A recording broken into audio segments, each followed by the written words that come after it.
Good morning India. चलिए दोस्तों शुरू करते हैं आज रैपिड क्लासेस का थर्ड सेशन और आज हम आपका परिचय नए नए शब्दों से कराते हैं। दोस्तों मैनेजमेंट वर्ड अपने आप में खास है और उस शब्द के आगे अगर मनी वर्ड जोड़ दिया जाए तो वो और भी खास हो जाता है। और मनी मैनेजमेंट अपने हर क्षेत्र में बहुत जरूरी है, हर इंसान की लाइफ में बहुत जरूरी है। दोस्तों कोरोना के समय में हम सीख चुके हैं कि मनी मैनेजमेंट कितना आवश्यक है। मनी मैनेजमेंट अगर हम लाइफ में करते हैं तो ये हमारे रिस्क को कवर करता है, हमारी लाइफ को इजी करता है। तो अगर मैं यहाँ पर ये कहना चाहूं कि मनी मैनेजमेंट बहुत जरूरी है तो इसको इंग्लिश में कैसे बोलेंगे? Money management is must. दोस्तों मैनेजमेंट इसलिए जरूरी है कि ये हमारी लाइफ को बैलेंस करता है। ये कई लोग मिसमैनेजमेंट के कारण बहुत असफल रहते हैं अपनी लाइफ में, हमेशा यही सोचते रहते हैं हम कामयाब क्यों नहीं हो रहे हैं। उन्हें ये नहीं मालूम होता है कि उन्हें मैनेज कैसे करना है अपनी लाइफ को, स्टडी मैनेज कैसे करना है, उन्हें अपने टाइम को मैनेज कैसे करना है। आज के समय में ये तीनों चीजें बहुत जरूरी हैं, time management, study management and money management. और दोस्तों ये तीनों चीजें आती हैं लाइफ मैनेजमेंट के अंतर्गत। अगर अपनी लाइफ को मैनेज कर लिया आपने तो आप सारी तीनों चीजों को मैनेज कर सकते हैं। तो अगर मैं यहां पर कहूं कि टाइम मैनेजमेंट बहुत जरूरी है तो इसको कैसे बोलेंगे इंग्लिश में? Time management is must. पैसा बचाने को इंग्लिश में बोलते हैं सेव मनी। और एक बुरे वक्त के लिए, एक कठिन समय के लिए पैसा बचाने को इंग्लिश में बोलते हैं save money for a rainy day. A rainy day का मतलब होता है मुसीबत का समय या जरूरत का समय। ऐसे समय के लिए हर इंसान को पैसा बचाकर थोड़ा थोड़ा रखना चाहिए। अगर मैं इसी शब्द को इस तरीके से कहूं कि हर इंसान को पैसा बचाना चाहिए तो मैं कैसे बोलूंगा इंग्लिश में? One should save money for a rainy day. कैसे बोलूंगा? One should save money for a rainy day. दोस्तों यहां पर मैंने शुड वर्ड यूज किया है। शुड वर्ड का यूज क्यों किया है? क्योंकि यहां पर मैं हर व्यक्ति की एक ड्यूटी याद दिलाना चाहता हूं और आपको मालूम है कि ड्यूटी के लिए हम शुड का यूज करते हैं। तो अगर मुझे दोस्तों आपकी ड्यूटी याद दिलाना है कि आपको पैसा बचाना चाहिए एक जरूरत के समय के लिए तो मैं कैसे बोलूंगा इस शब्द को? You should save money for a rainy day. और अगर दोस्तों अगर ये मेरी एडवाइस आपको अच्छी लगती है तो आप बोल दीजिएगा okay sir I will save money for a rainy day. तो मैं आपके लिए बोल दूंगा इट साउंड्स गुड। दोस्तों पैसा खर्च करने को इंग्लिश में बोलते हैं स्पेंड मनी। कई लोग अननेसेसरी पैसा खर्च करते रहते हैं, अनाप शनाप पैसा खर्च करते रहते हैं। पैसे को पानी की तरह बहाना, उड़ाना, खर्च करना। जैसे कई लोग पार्टीज करते रहते हैं, पिकनिक पर जाते हैं, ट्रैवलिंग करते रहते हैं, घूमते रहते हैं, बहुत पैसा खर्च करते हैं। पैसे को पानी की तरह बहाना उसको इंग्लिश में बोलते हैं ब्लो अप मनी। दोस्तों ये आदत अच्छी नहीं है। अगर मुझे ये बोलना है कि ये आदत अच्छी नहीं है तो मैं कैसे बोलूंगा? It's not a good habit. कैसे बोलूंगा? It's not a good habit. और दोस्तों समझदारी से पैसा खर्च करने को इंग्लिश में बोलते हैं स्पेंड मनी वाइजली। क्या बोलते हैं? Spend money wisely. दोस्तों मैं हमेशा समझदारी से पैसे खर्च करता हूं। सबसे पहले मैं अपना पैसा एजुकेशन पर खर्च करता हूं, फिर अपनी हेल्थ पर करता हूं और फिर जो बचा हुआ पैसा रहता है वो अपनी डे टू डे लाइफ में जरूरत की चीजों पर खर्च करता हूं। मेरे लिए एजुकेशन सबसे पहली प्राथमिकता है, फिर मेरी हेल्थ। क्योंकि दोस्तों एजुकेशन ने ही हमें ये सारी चीजें सिखाई है कि लाइफ को कैसे मैनेज करेंगे, अपने रिलेशंस को कैसे मैनेज करेंगे, अपनी फैमिली को कैसे मैनेज करेंगे, एक जॉब को कैसे मैनेज किया जाए, एक बिजनेस को कैसे मैनेज किया जाए। ये सारी चीजें हमें एजुकेशन से ही सीखने को मिलती है। और हमारा अगर एजुकेशन बहुत शानदार है तो हमारा लाइफ, हमारा करियर हर जगह, हर मोड़ पर, हर समय बेहतर होगा। तो दोस्तों अगर मैं यहां पर कहना चाहूं कि हर व्यक्ति को समझदारी से पैसा खर्च करना चाहिए तो इसको इंग्लिश में कैसे बोलेंगे? One should spend money wisely. पैसे कमाने को इंग्लिश में बोलते हैं अर्न मनी। हर इंसान की चाहत होती है कि वो ज्यादा से ज्यादा पैसा कमाए। दोस्तों पैसा उधार देने को इंग्लिश में बोलते हैं लैंड मनी और उधार लेने को इंग्लिश में बोलते हैं बोरो मनी। दोस्तों पैसा उधार कब लिया जाता है? जब हमारे पास कभी मुसीबत आती है, कोई घर में बीमार हो या हमारे घर में किसी चीज की कमी हो तो उसको पूरा करने के लिए हम किसी से पैसा उधार लेते हैं। या कभी एजुकेशन के लिए हम गवर्नमेंट से लोन ले लेते हैं या कभी अपनी प्रॉपर्टी को मॉर्गेज कर देते हैं, किराए पर रख देते हैं तो उसके लिए, पढ़ाई के लिए पैसे को उधार ले लेते हैं। हैं, लेकिन ये काम कब करते हैं? जब कोई मजबूरी हो। और दोस्तों, जब भी कोई काम हम मजबूरी में करते हैं तो मजबूरी के लिए इंग्लिश में यूज करते हैं हैव टू। किसका यूज करते हैं? Have to. अगर मुझे अभी 10,000 रुपए किसी से पैसे उधार लेना है तो दोस्तों ये मेरी मजबूरी है कि मुझे कहीं उसको खर्च करना है, पैसे को उसको यूज करना है, तो मैं दूसरों से 10,000 रुपए उधार ले रहा हूं। उधार लेने को बोलते हैं बोरो मनी। और अगर मुझे ये काम मजबूरी में करना पड़े तो मैं क्या बोलूंगा? I have to borrow money. क्या बोलूंगा दोस्तों? I have to borrow money. दोस्तों, जब हम रात को डिनर करते हैं और उसमें से कुछ खाना बच जाता है तो उसको हम अपने रेफ्रिजरेटर में रख देते हैं और सुबह कभी उसको हम बॉयल कर लेते हैं या फिर से उसको हीट कर लेते हैं या फिर उसको सुबह हम तैयार करके खा लेते हैं। दोस्तों, बासा खाने को इंग्लिश में बोलते हैं स्टेल फूड। क्या बोलते हैं? Stele food. और उसको खाने को इंग्लिश में बोलते हैं take stale food.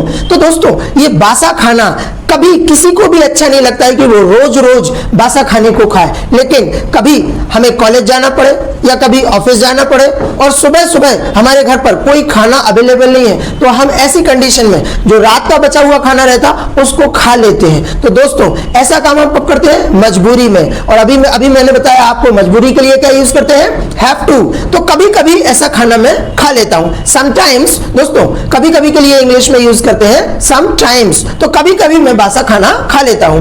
I have to take stale food. झूठ बोलने को इंग्लिश में बोलते हैं टेल अ लाई। और झूठ बोलना एक बुरी आदत होती है, लेकिन कभी कभी ऐसी कंडीशंस आ जाती हैं जहां पर हमें मजबूरी में झूठ बोलना पड़ता है। दोस्तों, हम अपने फ्रेंड्स की पार्टीज में कभी कभी चले जाते हैं या कभी कभी हम ऐसे ही बाहर खाना खा के आ जाते हैं और मम्मी हमसे कहती है चलिएगा खाना खा लीजिएगा, तो हम लोग कभी कभी मना नहीं कर पाते हैं मम्मी को कि मम्मी हमें नहीं खाना, हम बाहर खा के आए। अगर ऐसा बोल देंगे तो मम्मी को बुरा लगेगा और मम्मी फिर डांटेगी कि बाहर खाकर क्यों आए। तो हम कभी कभी बोलते मम्मी हमें भूख नहीं है, अब आज हमें खाना नहीं खाना है। तो मम्मी समझ जाती है कि आप कहीं ना कहीं बाहर खा के आए हैं, लेकिन फिर भी आप यहाँ पर क्या कहना चाह रहे हैं? थोड़ा सा आप यहाँ पर झूठ बोलने की कोशिश कर रहे हैं। झूठ बोलने को अभी मैंने बताया दोस्तों इंग्लिश में क्या बोलते हैं? Tell a lie. तो यहाँ पर आपकी एक मजबूरी है कि मम्मी से आप झूठ बोल रहे हैं, तो कभी कभी हमें झूठ बोलना पड़ता है। वैसे हमें झूठ बोलना बिल्कुल अच्छा नहीं लगता है, और जब दोस्तों आप बोलना चाहते हो कि मुझे झूठ बोलना बिल्कुल अच्छा नहीं लगता है, मुझे झूठ बोलना बिल्कुल पसंद नहीं है, तो इसको इंग्लिश में कैसे बोलेंगे? I don't like to tell a lie but sometimes. लेकिन कभी कभी दोस्तों हमें मजबूरी में झूठ बोलना पड़ता है। But sometimes I have to tell a lie. तो कभी कभी दोस्तों पापा के साथ भी ऐसी कंडीशन होती है, जब हम नए नए कपड़े खरीद के लाते हैं, महंगे कपड़े खरीद के लाते हैं और अचानक से पापा पूछ लें कि इसका प्राइस क्या है, ये कितने का आया, तो उस टाइम पर दोस्तों भले ही वो 3,000 या 4,000 या 10,000 की चीज हो, हम उसका रेट कम करके ही बताते हैं। पापा के सामने हमने झूठ बोल देते हैं। वैसे हमें पापा से झूठ बोलना बिल्कुल अच्छा नहीं लगता है। I don't like to tell a lie, but sometimes I have to tell a lie। दोस्तों, अभी कॉलेज ओपन हुए हैं बहुत दिनों के बाद। लॉकडाउन के कारण अभी कॉलेजेस, स्कूल्स, ऑफिसेस सभी बंद थे, लेकिन बहुत दिनों बाद कॉलेज ओपन हुए हैं और मैं कल कॉलेज गया था। अगर मुझे ये बोलना है कि मैं कल कॉलेज गया था तो मैं कैसे बोलूंगा? I went to college yesterday।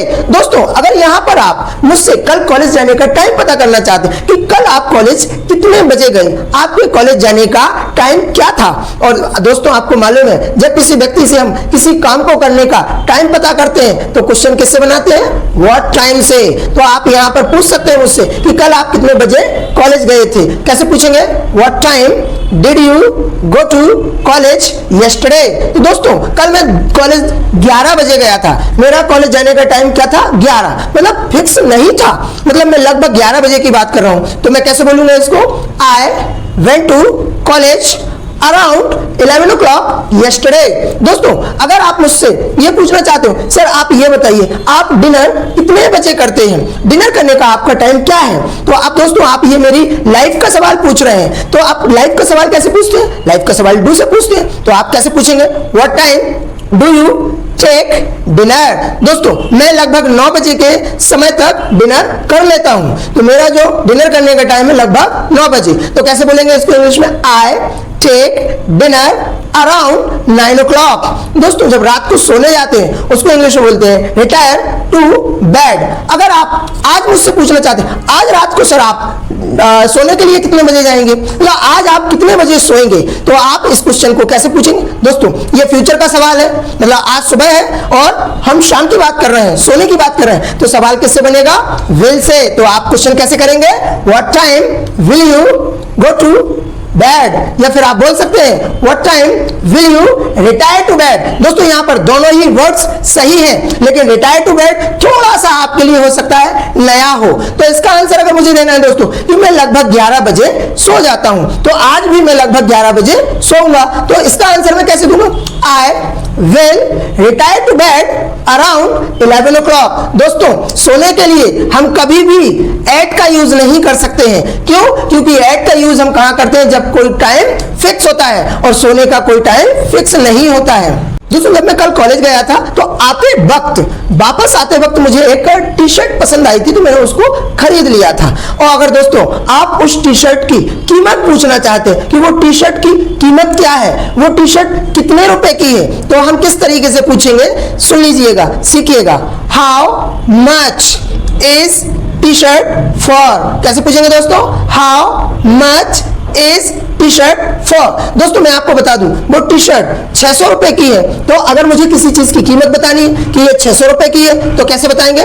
It's for 600 rupees. अब दोस्तों यहां पर सीखने के लिए आपको एक चीज नजर आएगी, जहां मैंने रुपीज वर्ड यूज किया है, आप इसकी जगह दूसरा वर्ड यूज कर सकते हैं, बक्स। तो आज से अगर आप किसी चीज की कीमत बताते हैं तो रुपीज की जगह वहां पर आप क्या यूज कर सकते हैं? बक्स। तो अगर मुझे बोलना है कि ये टी शर्ट 600 रुपीज की है या 600 बक्स की है, तो कैसे बोले? इट्स फॉर 600 बक्स। अगर दोस्तों आप मुझसे ये पूछना चाहते हैं कि सर ये शर्ट आपने पहन रखी है, ये शर्ट कितने रुपए की है, तो आप कैसे पूछेंगे? How much is shirt for? तो दोस्तों यहां पर मैं बता दूं ये शर्ट की कीमत 1500 रुपए है, इसको कैसे बताएंगे? It's for 1500 bags. दोस्तों अगर आप शर्ट के जगह के बारे में पूछना चाहते हैं कि सर ये शर्ट आपने किस जगह से खरीदी है, तो आप कैसे पूछेंगे दोस्तों? Where did you buy it from? दोस्तों मैं आपको बता दूं कि ये मैंने पेरिस से खरीदी है, तो मैं बता दूंगा I bought it from Paris. और अगर मैं इस तरीके से आंसर देता हूं, आपको लग रहा पेरिस से? कभी पूरा इंडिया तो घूमा नहीं, पेरिस गए होंगे, पेरिस से लाए, शायद मजाक कर रहे होंगे। और दोस्तों जब कोई इंसान इस तरीके से आंसर देता और आपको लगे कि सामने वाला मजाक कर रहा है, तो आप उसके लिए इंग्लिश में बोल सकते हैं यू मस्ट बी जोकिंग। क्या बोल सकते हैं? You must be joking. दोस्तों बचपन में पूरे समर सीजन भर हम रात को डिनर के बाद मटका कुल्फी जरूर खाते थे। एक दिन मैं अपने जो अंकल थे उनके साथ मटका कुल्फी खाने गया, और वहां पर मैंने देखा बहुत भीड़ लगी हुई। एक लड़का आया, उसने एक मटका कुल्फी ली और 10 मटका कुल्फी पैक करवाने लगा। इतने में क्या हुआ कि उसकी जो मटका कुल्फी उसने हाथ में पकड़ रखी थी वो पिघलने लगी। किसी चीज को पिघलने को बोलते हैं मेल्ट, और उसने ध्यान नहीं दिया, वो उसको पैक करवाने लगा। इतने में एक लड़का और वहां पर खड़ा हुआ था। उस लड़के ने उस कुल्फी वाले लड़के से बोला ये पिघल रही है, कुल्फी पिघल रही है। तो दोस्तों उसने तुरंत ना इधर देखा ना उधर देखा, तुरंत वो कुल्फी को चाटने लगा। और कुल्फी को जैसे ही वो चाटने लगा तो उस लड़के ने अपने पापा से बोला पापा वो कुल्फी चाट रहा है। तो मतलब उसने सीधा बोल दिया, और जैसे ही उसने बोला तो वो सभी लोग जितने वहां पर खड़े हुए थे उस लड़के को देखने लगे। तो उस लड़के ने इंग्लिश में क्या बोला कि ये पापा कुल्फी चाट रहा है, ही इज चाटिंग कुल्फी। दोस्तों यहां पर मैं मजाक नहीं करूं, अगर कभी आपको कोई वर्ड इंग्लिश में नहीं आता है तो आप उसको हिंदी के साथ इंग्लिश में मिक्स करके बोल सकते हैं। इसमें कम से कम ये होगा कि आप कभी अटकेंगे नहीं, कभी आपको इंग्लिश बोलने में प्रॉब्लम नहीं आएगी। फिर जब आपको वो वर्ड मिल जाए तो आप उस वर्ड का यूज करके आप अपने कॉन्वर्सेशन को आगे बढ़ा सकते हैं। तो यहां पर चाटने वाले वर्ड को दोस्तों अगर आपको नहीं आता है तो आप मुझसे पूछ सकते हैं और जब आपको कोई वर्ड पूछना है किसी इंसान से कि इस वर्ड को इंग्लिश में क्या बोलते हैं, तो कैसे पूछेंगे, सीख लीजिएगा। हाउ टू से कुल्फी चाटना इन इंग्लिश, या चाटना, तो किसी चीज को चाटने को इंग्लिश में बोलते हैं लिक। अब दोस्तों अगर आपको ये वर्ड आने लगा, पता चल गया ये वर्ड, तो अब आज से आप चाटना वर्ड यूज ना करेंगे, आप लिक वर्ड यूज करेंगे। तो अगर मुझे ये बोलना है कि वो कुल्फी चाट रहा है, तो मैं क्या बोलूंगा, ही इज लिकिंग कुल्फी। अगर कभी कोई प्लेट चाट रहा है तो हम कैसे बोलेंगे, ही इज लिकिंग प्लेट या शी इज लिकिंग प्लेट। तो इस तरीके से हम लिक वर्ड को यूज कर सकते हैं। दोस्तों किसी चीज को खाना, केक, लेकिन मुंह में रखकर किसी चीज को चबाना, जैसे कई लोग गुटखा खाते हैं, राशरी खाते हैं, तंबाकू खाते हैं, तो इस चीज को मुंह में इधर उधर चबाना, उसको बोले च्यू। लेकिन बच्चे लोग जब कभी टॉफी खाते हैं, कोई ऐसी चीज खाते हैं जिसको मुंह में वो हमेशा चूसते रहते हैं, उसके रस का आनंद लेते हैं, तो किसी चीज को चूसना, उसको इंग्लिश में बोलते हैं सक। और कभी कभी जब हम डॉक्टर से परामर्श लेने जाते हैं, डॉक्टर्स हमें टैबलेट्स या कैप्सूल्स देते हैं, तो दोस्तों वो कड़वी होने के कारण हम उन्हें खाते नहीं है, ना चूसते हैं, लेकिन उन दवाइयों को क्या करते हैं, हम सीधा निगल लेते हैं। किसी चीज को निगलना, उसको इंग्लिश में बोलते हैं स्वैलो। अजगर को भी आप जानते हैं दोस्तों, अजगर कभी किसी चीज को चबाता नहीं है, खाता नहीं है, वो सीधा क्या करता है, उसको स्वैलो कर लेता है अपने शिकार को। तो किसी चीज को निगलने को इंग्लिश में बोलते हैं स्वैलो। दोस्तों अगर मैं ये कहना चाहता हूं कि मैं अपने बचपन में पूरे समर सीजन भर मटका कुल्फी खाया करता था, अब मटका कुल्फी खाने वाला काम मैं बिल्कुल नहीं करता हूं, वो काम मैंने छोड़ दिया, और जो काम हम पहले करते थे और अब बंद कर दिया है, उसको इंग्लिश में बोलेंगे I used to। क्या बोलेंगे, I used to। और मुझे ये बोलना है कि मैं रोज मटका कुल्फी खाता था पहले, तो कैसे बोलेंगे, I used to take मटका कुल्फी in my childhood। दोस्तों बचपन में ये काम मैं रोज बार बार करता था। दोस्तों सन 90s और 2000 के बीच का जो टाइम था, एकदम गोल्डन टाइम खेलने के लिए और बहुत सारी लाइफ को एंजॉय करने के लिए, हर चीज एकदम बेमिसाल थी। वहां उस टाइम पर दोस्तों एक कैंडी बहुत ज्यादा पॉपुलर थी, उसको बोलते हैं ऑरेंज कैंडी। और दोस्तों वो एक ऐसी कैंडी थी जिसको हर बच्चा एंजॉय करता था। अगर मैं ये कहना चाहूं कि मैं अपने बचपन में ऑरेंज कैंडी खाया करता था, तो कैसे बोलेंगे, I used to take orange candy in my childhood. दोस्तों यहां पर ऑरेंज कैंडी के लिए हम टेक वर्ड यूज ना करके यहां सक वर्ड यूज कर सकते हैं कि हम बचपन में ऑरेंज कैंडी को सक करते थे, क्योंकि वो एक ऐसी कैंडी है जिसको हम चूसते थे, उसको एंजॉय करते थे। तो अगर मुझे बोलना है कि मैं अपने बचपन में ऑरेंज कैंडी को सक करता था, I used to suck orange candy in my childhood. दोस्तों बचपन का दिन गुजर गया, अब वो दिन वापस नहीं आ सकते। अगर मुझे बोलना है कि मेरे बचपन के दिन गुजर गए, तो कैसे बोलेंगे, Gone are the days of childhood। कैसे बोलेंगे, Gone are the days of childhood। दोस्तों अगर आप डांस करने की बात करें, मुझे डांस अच्छा तो लगता है, करना नहीं आता। डांस करना अगर मैं कहूं तो मेरे बस की बात नहीं है। कैसे पैर के स्टेप्स चलाए जाते हैं, कैसे हाथ के स्टेप्स घुमाए जाते हैं, मुझे बिल्कुल नहीं आता है। मतलब मैं अगर ये कहूं कि डांस करना मेरे बस की बात नहीं है, और अगर दोस्तों मैं इसको इंग्लिश में बोलना चाहूं कि डांस करना मेरे बस की बात नहीं है, तो यहां पर मैं इंग्लिश में कैसे बोलूंगा, it's not my cup of T. Cup of T का मतलब कि ये मेरे काम बस का नहीं है। दोस्तों एक ओवर में 6 बॉलों में 6 छक्के लगाना मेरे बस का काम नहीं है, और मुझे बोलना है तो कैसे बोलेंगे, it's not my cup of T. दोस्तों उसेन बोल्ट से तेज दौड़ना, वो तो विद्युत से भी तेज दौड़ता है, मेरे बस की बात नहीं है उसेन बोल्ट से तेज दौड़ना, तो कैसे बोलेंगे, it's not my cup of tea. Vishwanath Anand जो चेस के सबसे बड़े महारथी हैं, उनको चेस में हराना मेरे बस का काम नहीं है, कैसे बोलेंगे, it's not my cup of T. दोस्तों मेरे एक फ्रेंड दिल्ली में अभी जॉब कर रहा है, और कल उसका फोन आया, तो बातों में मैंने उससे पूछ लिया और लाइफ कैसी चल रही है, तो उसने आंसर दिया एकदम बिंदास। जब आपको इस तरीके से बोलना कि मेरी लाइफ बहुत शानदार चल रही है, बिंदास चल रही है, तो इसको इंग्लिश में बोले इट्स रॉकिंग। क्या बोलेंगे, इट्स रॉकिंग। तो मैंने उससे कैसे पूछा होगा कि उसकी लाइफ कैसी चल रही है। अगर आप किसी कैंडिडेट से पूछना चाह रहे हैं कि उसकी लाइफ कैसी चल रही है, तो कैसे पूछेंगे, how's your life going on. कैसे पूछेंगे, how's your life going on. दोस्तों इसके कई आंसर्स हो सकते हैं, अगर आप बताना चाहें ठीक ठाक है, अच्छी है, तो आप बोल सकते हैं इट्स गुड। और अगर आप और बेहतर बोलना चाहते हैं कि मेरी लाइफ में मैं खुश हूं, लाइफ अच्छी है, तो आप बोल सकते हैं इट्स हंकी डोरी। और अगर बहुत शानदार है,